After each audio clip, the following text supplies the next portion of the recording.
Hello my internet friends, John Gibson here with I Need Examples. Today I'm going to cover the Excel minute function. The Excel minute function requires one argument, the serial number, or also known as the date-time value. I will be referencing the hour function, which I have linked the video in the description below. In the first example, I will cover the basics of the Excel minute function. In column A, I have my values and I want the results to be in column B. In column B, let's enter the formula equals minute, open parentheses, A2, close parentheses. Let's review each result.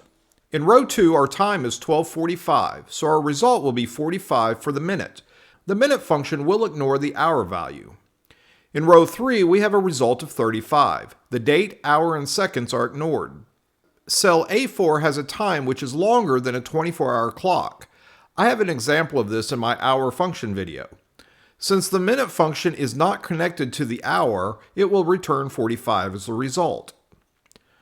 Rows 5 and 6 are using the AM/PM value. The minute function is not affected by this value like the hour function, so the results are 45 and 0 respectively. Cell A7 is a decimal value.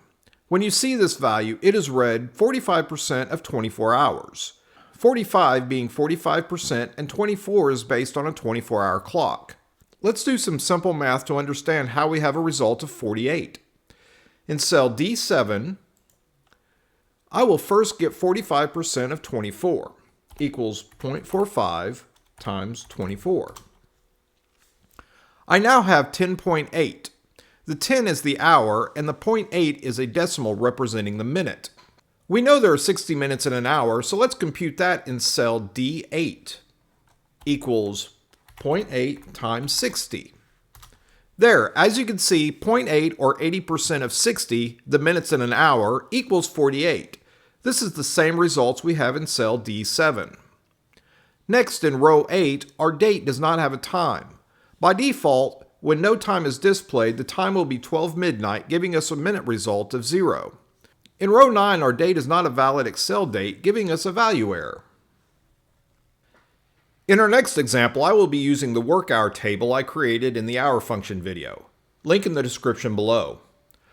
I have already calculated the work hour using this formula. Equals hour, open parentheses, D14 minus C14, close parentheses. Now I want to get the minutes worked.